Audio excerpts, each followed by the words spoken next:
When Martin Schmidt discovered he was about to become a father, he thought it was time to discover who his biological parents were. Schmidt knew from a young age he was adopted, but it was only at age 35 that he set out to find who gave birth to him over 3 decades ago. What happened next was truly outstanding. In no rush. Although William and Cynthia Schmidt gave Martin the paperwork he needed to find his biological parents when he turned 18, he didn't push it. An announcement changed things. When speaking of his adoptive parents, Martin said, "They absolutely loved me like I was biologically born. I have a great family." It was for this reason that Martin never felt the need to seek out his biological parents after his 18th birthday, but it was when he turned 35 that something changed. When Schmidt, a road foreman for Gunnison County in Colorado, found out his wife, Carin, was pregnant with their son Malcolm in 2014, his thought process changed. Discovering his biological mother, Martin said that it was from the moment he discovered he was going to become a father himself that he kind of pushed the issue. "It made me want to meet the rest of the family I didn't know." From then, he initiated contact through the Wisconsin Department of Children and Families and, soon, contact was made with Michelle Newman. The state first got in touch with Newman, Martin's biological mother, and at the time, she was living in Hilo, Hawaii. Her initial reaction: Newman worked at a family services nonprofit organization with men who had experienced, or were accused of, domestic violence, and was on her lunch break when she received a call. It was the call from the state informing Newman that her biological son was hoping to get in touch, and her immediate reaction was to burst into tears. "It was immediate waterworks," she said. "I called my mom. Then I went back to work and told my boss I've got to go home for the rest of the day." High school sweethearts. Newman was in high school when she fell pregnant with Martin and decided to put him up for adoption. Before his birth, she dated Dave Lindgren, with the pair both students at a Loyal, Wisconsin high school at the time. Newman was a sophomore, and Lindgren was a senior, but Newman recalls, "We were high school sweethearts when we were kids." Nevertheless, their love was not to last and, she explained, "We ended up breaking up, and shortly after that, I found out I was pregnant." 35 years earlier, the pair never reconciled and, 7 months into Newman's pregnancy, Lindgren was already in another relationship. After Martin was born, Newman put her newborn son up for adoption and both her and Lindgren went their separate ways. Newman specialized in psychology for those affected by sexual assault and addiction, and Lindgren worked in a dairy and cheese plant. Meanwhile, when Schmidt and Newman finally spoke over the phone, she gave details to Martin about the day he was born. Retelling the past, Ms. Newman explained that 35 years earlier, there was a severe snowstorm which kept her from leaving the hospital for days. At the time, however, she was a high school junior living in the small farming community of Loyal, Wisconsin. Newman explained that Martin's biological father grew up in the same community but that he was a few years older and working at a dairy plant. The couple dated for several months before departing ways and it was only after they broke up that Newman discovered she was pregnant. Never forgot that moment. Speaking of her former flame, Newman explained to Martin that there was never any real bitterness between us. She said, "Dave was a good man with a good heart, and we were both doing things we shouldn't have." However, that never stopped her from thinking about the son she gave up for adoption. "I had always wondered about Martin," Ms. Newman said. "I felt so blessed that this happened in my life at 50-something years old." Their first phone call even proved to be emotional for the pair. Making up for lost time. When Martin and Michelle spoke for the first time, Newman explained that it was just incredible and overwhelming to hear his voice. Martin Schmidt continued by stating, "We were two strangers, meeting for the first time, who already had an emotional bond." It was then a couple of weeks later after their phone call that Michelle couldn't get this news out of her head. With her biological son who she gave birth to 35 years earlier coming back into her life, she began to think about Dave. Filled with curiosity, "I was thinking about who I am and where life had taken me," Newman said. It had been 35 years, and I hadn't spoken to Dave since I told him I was pregnant. Sprung with curiosity, Newman decided to reach out and find out how Dave was feeling. My plan was just to send him a text, Ms. Newman said, and that is exactly what she did. Mr. Lindgren was 5 hours ahead and getting ready for bed at his home in Marshfield, Wisconsin when he got her text. Getting back in touch. It was an odd area code and number, so at first I ignored it, recalled Mr. Lindgren, 55. But once I realized who it was, we texted back and forth a few times, and I asked, "Do you mind if I give you a call?" The pair had not spoken for many years and, since that last time, Mr. Lindgren has been married 3 times and said, "I have 4 biological children, including Martin, and 4 stepchildren that are also my kids. I was always meant to be a dad." 4 hours later, Dave had stayed in central Wisconsin after graduating from high school, and he worked his way up to being a plant manager at Lynn Dairy. He is also certified through the University of Wisconsin as a master cheesemaker, specializing in cheddar, mozzarella, Monterey Jack, and provolone. While he was eager to learn more about his son, he thought his phone call with Michelle would be a quick one.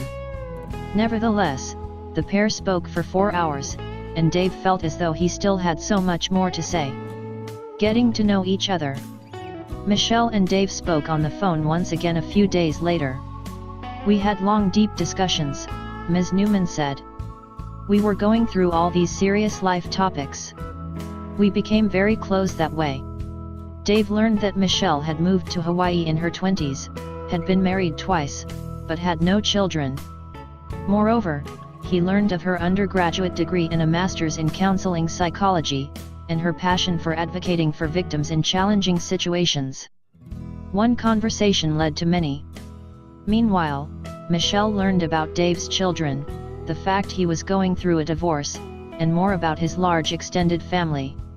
Their phone calls became a recurring thing and, soon, they were talking multiple times a day. Speaking of their everyday conversations, Ms. Newman said, "I didn't think this was any romantic kind of thing." She continued, Dave was in the middle of a divorce. However, one day, during one of their phone calls, Dave said, "You know, I've always wanted to go to Hawaii." Off to Hawaii. It seems that it was not just Schmidt getting to know Dave and Michelle better, but the former couple was taking this time to get to know one another better too. Newman said she would be happy to show her high school boyfriend around in Hawaii and, because Mr. Lindgren knew there was an instant connection, he bought 2 tickets for the trip. Dave decided to bring his nephew Nate along, partly as a travel partner, and partly as a potential buffer. Reunited after all these years. When she arrived at the airport to greet them and saw Dave walking down the escalator, something turned inside for Michelle. "I guess my heart was already halfway there," she said. "Because the minute I saw him, I just thought to myself, oh my God." The pair gave each other a hug and a kiss, and Mr. Lindgren said, "It took over from us being 16 and 17 years old again." He continued, "I could just tell, this is it." Reality soon sunk in. It seems that Dave made the right choice in traveling to Hawaii, and their romantic vacation proved to be a success.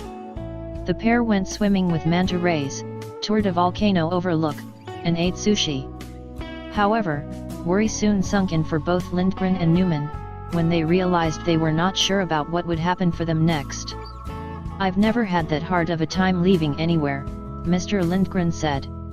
"I worried I might not ever see her again." Keeping the conversations going.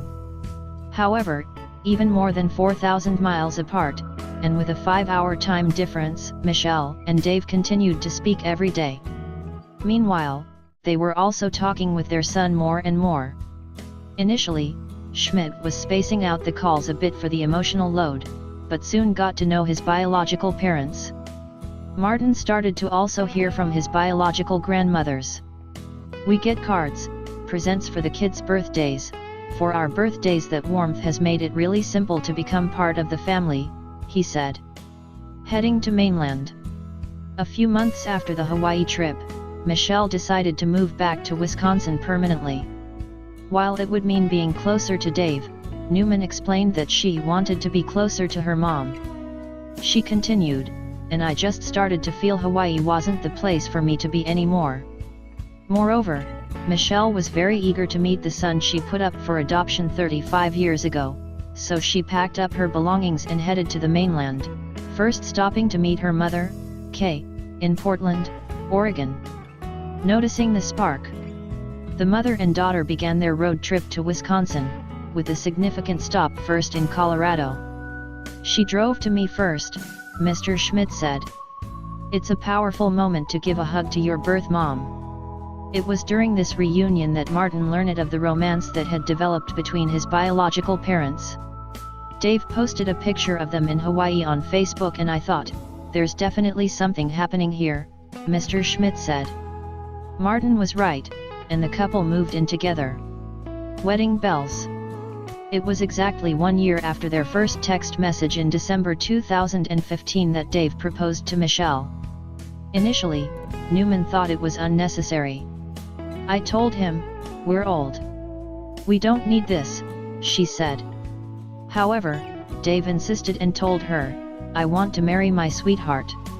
In August the following year, the pair married in the backyard of their shared home with their son, Martin, officiating the ceremony. After all, he was the one to reunite these high school sweethearts, and he had been ordained several years earlier. Taking it all in. Speaking in front of her 100 or so guests, Michelle said, "With every blessing, there's some sadness. But I wouldn't change any of this at all. The day that I got the call that Martin wanted to reach out to us was the best day of my life. And it's just gotten better every day after that." Meanwhile, the groom was every inch the happiest man in the room, stating, "I never thought in a million years this would happen." He continued, "It's just awesome." Officiating the ceremony. Meanwhile, as the rain started to pour down just before the wedding took place, Martin stood under the big tent in the backyard and in front of all their guests to begin the ceremony. "For those of you who haven't met me, I'm Martin Schmidt. I'm their son," he said, and was welcomed with loud cheers. "And related or not, this is the group of people we call family." Lindgren's response was, "It was very heartwarming." He explained, "I had always wanted this to happen." Hey! Subscribe to the channel, click on the bell and listen carefully. Before applying these recommendations, consult your doctor. Put a like under this video, subscribe to the channel. Click on the bell and share this video with your friends.